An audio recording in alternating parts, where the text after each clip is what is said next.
Pour réaliser notre expérience, nous prenons tout d'abord des mesures de sécurité en enfilant une blouse, des gants et des lunettes de sécurité. L'acide benzylique, quant à lui, est manipulé sous la hotte pour limiter l'exposition aux vapeurs chimiques. Le mélange réactionnel est donc placé dans un ballon de 250 ml. Tout d'abord, nous allons introduire 2 ml d'alcool benzylique. Nous introduisons par la suite quelques grains de pierre ponce qui permettent de réguler l'ébullition et d'éviter les projections. À l'aide d'un entonnoir, nous allons ensuite ajouter 2 g de carbonate de sodium pour maintenir le milieu réactionnel basique.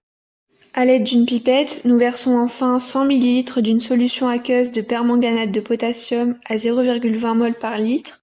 Les ions permanganate de couleur violette vont jouer ici le rôle de l'oxydant. On va commencer par calculer la quantité de matière d'alcool benzylique qu'on va vouloir introduire. Dans les données, on a sa masse volumique, on a sa masse molaire et on a le volume demandé. À partir de là, on peut retrouver dans nos formules que N est égal à ρ fois V sur M. Donc désormais, on peut remplacer notre formule par des valeurs chiffrées, ce qui nous donne 1,04 fois 2 fois 10 puissance moins 3 parce qu'on passe en litres les millilitres, le tout sur 108. Ici, le résultat il est en mol, donc 0,019 mol, mais pour simplifier les futurs calculs, on va le passer en minimol, donc 19 minimol.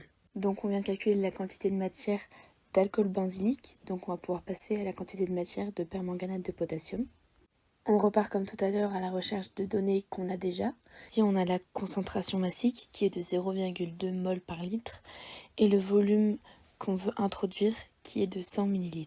La formule qui va pouvoir lier la quantité de matière, la concentration massique et le volume, c'est N est égal à C fois le volume de la solution, qu'on va ensuite pouvoir remplacer par les valeurs chiffrées, donc 0,2 fois 100 fois 10 puissance moins 3, puisqu'ici encore on passe des millilitres au litre, ce qui nous donne finalement 0,02 mol et donc 20 minimoles.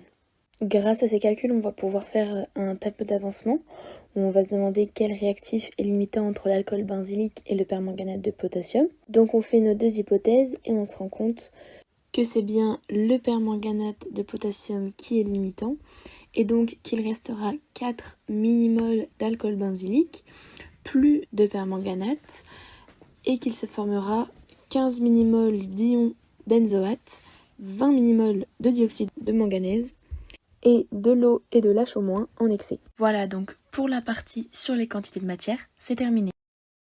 Nous allons pouvoir commencer le chauffage à reflux. Nous installons et mettons en route le réfrigérant à eau. Comme vous le voyez, l'eau pénètre toujours par le bas du réfrigérant et ressort par le haut pour que l'eau occupe tout l'espace. On démarre le chauffage à reflux en puissance maximale jusqu'à l'ébullition. La chaleur permet d'accélérer l'oxydation. Si l'ébullition devient incontrôlable, il suffit de baisser le chauffe-ballon via le support élévateur pour éloigner la source de chaleur sans contact avec le verre brûlant. Lors de l'ébullition, on met la puissance de chauffage à moitié et on maintient une ébullition douce pendant 30 minutes. Les vapeurs dégagées par la réaction montent dans le réfrigérant à eau et, avec le contact avec le verre froid, retombent dans le ballon à l'état liquide. On ne perd ainsi aucun produit de la réaction. Cette étape est importante car elle permet de maintenir une température élevée tout en conservant les réactifs dans le milieu réactionnel. Après les 30 minutes de chauffage à reflux, on éteint le chauffe-ballon et on descend le support élévateur pour stopper la réaction. Après quelques minutes, on observe la décantation de la solution. On constate la formation du solide marron de dioxyde de manganèse qui tombe au fond du ballon. On procède à un refroidissement sous l'eau du robinet. On utilise une pince car la température du ballon est proche de 100 degrés. Dans cette étape, nous cherchons à isoler les ions benzoate mélangés à d'autres espèces chimiques comme le dioxyde de manganèse. Une fois refroidi, le mélange est filtré sous pression réduite grâce à un montage comportant un entonnoir Büchner, un papier filtre, une fiole à vide et une trompe à eau. La trompe à eau crée une dépression dans la fiole. Le liquide est aspiré plus rapidement à travers le filtre. Cette méthode est donc plus rapide et plus efficace qu'une filtration classique. On place maintenant un papier filtre sur la plaque perforée de l'entonnoir de Büchner. Il retient les particules solides, même fines, que nous ne souhaitons pas conserver. Avant de verser le mélange réactionnel refroidi, on humidifie le papier filtre pour qu'il adhère correctement à l'entonnoir. On verse alors le mélange réactionnel. Sous l'effet de l'aspiration, le liquide traverse rapidement le filtre et est récupéré dans la fiole. On va également appuyer sur l'entonnoir pour éviter les fuites d'air et rendre plus efficace l'aspiration. C'est le filtre A, quasiment incolore, contenant des ions benzoate formés pendant la réaction que nous cherchons à conserver. Le solide marron formé correspond au dioxyde de manganèse et reste sur le papier filtre.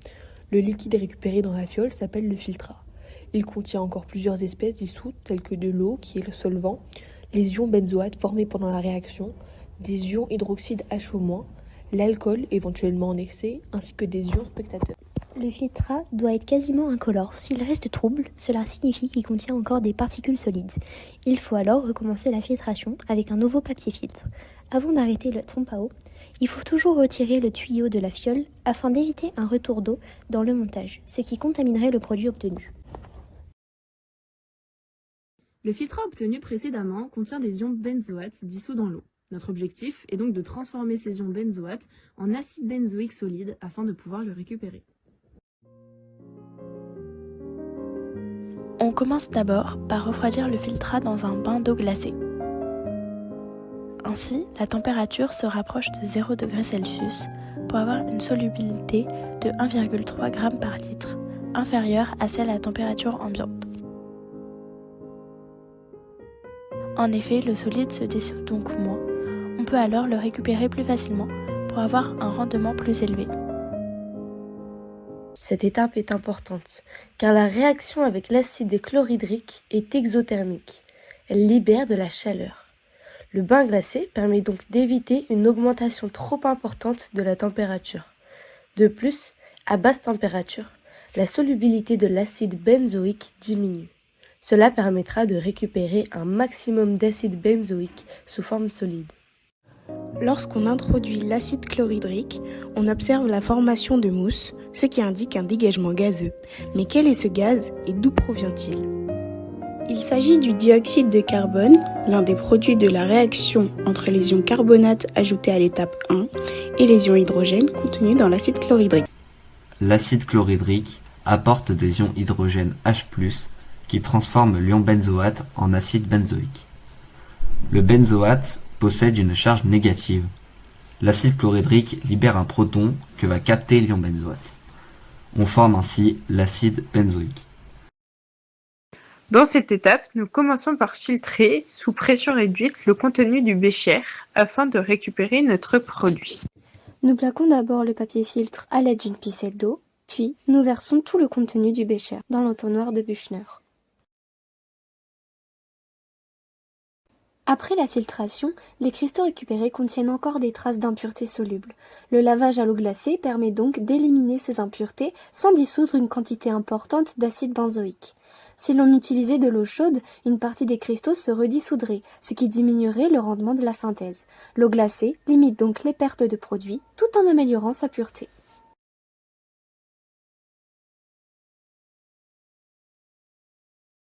Afin de réaliser l'étape 5 de notre synthèse, c'est-à-dire la recristallisation du produit, nous avons commencé par introduire notre échantillon précédent dans un Erlenmeyer avec 25 ml d'eau distillée.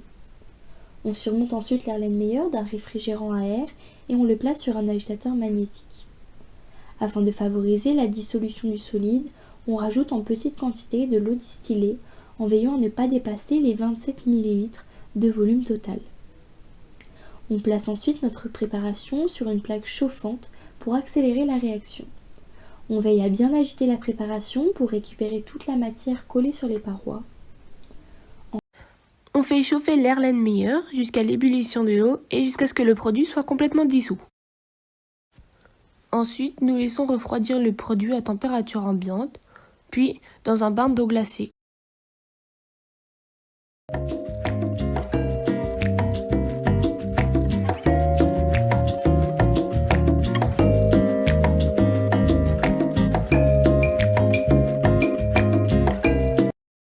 Au bout d'une vingtaine de minutes, lorsqu'on observe suffisamment de cristaux, on place notre préparation dans un bain glacé pour accélérer la fin de la recristallisation. On laisse ainsi l'Erlenmeyer quelques minutes, puis on récupère notre mélange afin de procéder à une filtration. Avec l'aide d'un entonnoir Büchner, nous filtrons le produit. Grâce à la dépression créée dans la fiole, la filtration est plus rapide. Nous pouvons ainsi récupérer le résultat de la cristallisation dans le filtre. Ici, nous avons laissé les cristaux sécher à l'air libre. Une fois le séchage terminé, nous récupérons les cristaux et mesurons la masse que l'on notera M1 de notre produit obtenu à sec avec une balance. Aujourd'hui, Lucas et moi, nous allons vérifier si le produit après purification a bien été synthétisé. Autrement dit, s'il s'agit bien de l'acide benzoïque. Pour ce faire, nous avons utilisé la méthode par CCM, chromatographie sur couche mince. Préparation de la plaque à chromatographie sur couche mince. On regarde le niveau d'éluant dans la cuve afin de pouvoir tracer un trait au-dessus de celui-ci qui sera la ligne de dépôt. On déposera sur cette ligne les différents échantillons à analyser. On marque les emplacements des différents dépôts espacés de manière régulière en haut de la plaque pour qu'ils ne gênent pas pendant l'élution. Préparation des 2 échantillons contenant notre produit. On verse dans 2 fioles environ 1 ml de cyclohexane. Dans la première fiole qui correspondra au dépôt C, on insère une petite quantité de produit brut avant purification, avant d'agiter afin de le dissoudre. Dans la deuxième fiole qui correspondra au dépôt D, on insère 1 ou 2 paillettes du produit après purification. On agite ensuite pour le dissoudre. Sur notre plaque à chromatographie sur couche mince, on réalise d'abord les dépôts des échantillons de référence à l'aide d'un capillaire. Les tâches doivent être concentrées mais pas trop étalées. Il faut donc revenir plusieurs fois avec le capillaire sans appuyer trop longtemps. Maintenant, nous allons procéder à l'élution. Cela consiste à déposer la plaque bien préparée dans un éluant.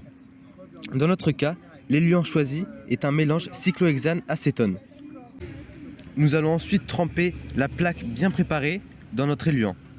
Une fois l'élution faite, c'est-à-dire la migration du solvant sur la plaque, on place la plaque sous une lampe UV pour pouvoir repérer les tâches obtenues. D'abord, on trace au crayon de papier le front de l'éluant, c'est-à-dire la hauteur atteinte par l'éluant. On entoure aussi au crayon de papier les tâches formées. La chromatographie sur couche mince sert à vérifier la présence d'impuretés. Si le produit synthétisé forme qu'une seule tache sur la plaque, il est pur. Elle sert aussi à vérifier que le produit synthétisé est le produit attendu, en le comparant avec le produit de référence. Nous remarquons que la tâche du dépôt B et la tâche du dépôt D sont au même niveau. Cela signifie que le produit obtenu après purification, le dépôt D, est bien de l'acide benzoïque. Donc la synthèse a été réussie.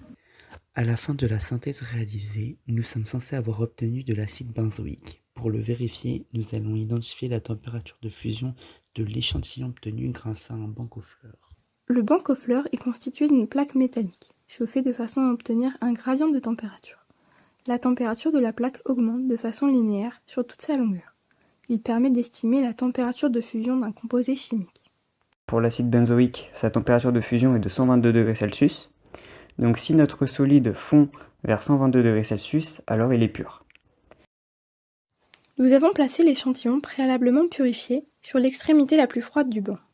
Ensuite, nous l'avons progressivement déplacé vers l'autre extrémité jusqu'à l'observation de la fusion du solide. Nous avons rajouté du solide de part et d'autre de ce point pour identifier avec plus de précision la température de fusion. En reportant la position du front de fusion sur l'échelle de lecture du banc aux fleurs, je mesure une température de fusion expérimentale d'environ 120 degrés Celsius, soit 2 degrés en dessous de la valeur de température de fusion de l'acide benzoïque. Pour conclure, la température attendue était de 122 degrés Celsius. Nous avons trouvé 120 degrés Celsius. L'écart de 2 degrés est minimal. Il peut venir de plusieurs facteurs, comme des impuretés restantes, le séchage pas assez long ou la précision des mesures.